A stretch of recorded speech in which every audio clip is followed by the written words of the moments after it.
Sebagai persiapan dilakukan sejumlah masjid di Kota Palembang guna merayakan Hari Raya Idul Adha 1444 Hijriah, termasuk Masjid Agung Sultan Mahmud Badarudin Joyo Wikromo. Karena setelah melakukan sholat Id, masjid terbesar di Kota Palembang ini akan langsung melakukan pemotongan hewan kurban.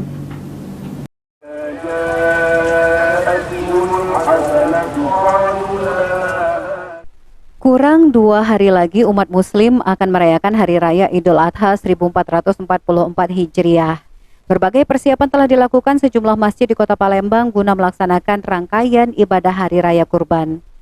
Termasuk Masjid Agung Sultan Mahmud Badarudin Joyo Wikromo atau sering dikenal dengan Masjid Agung Palembang. Berbagai persiapan telah dilakukan seluruh pengurus Masjid Agung Palembang. Menurut Iqbal Hasan, Sekretaris Umum Masjid Agung Palembang, pihaknya sudah menyelesaikan setidaknya 90% untuk mempersiapkan Hari Raya Idul Adha. Bersama pemerintah Kota Palembang, pengurus masjid sudah menjalani hubungan kerjasama dalam pelaksanaan Idul Adha.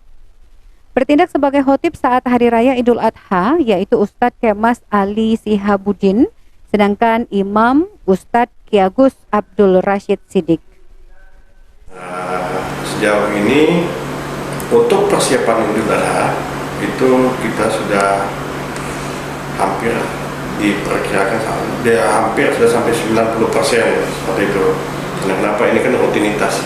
Jadi kita dengan pemerintah Kota Palembang itu sudah sekian lama menjalin hubungan kerja, yang mana pada saat ini kita berbarengan kerja bareng pemerintah Kota Palembang dengan Yayasan Masjid Agung pelaksanaan sholat Idul Adha di Masjid Sultan Mahmud Badarudin Joyo Wikromo. Untuk petugasnya Pak, Imam dan khotib?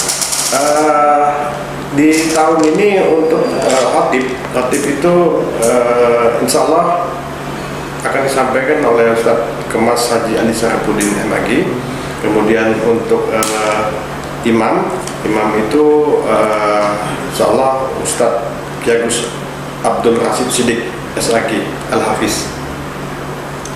Ada nggak Pak prediksi?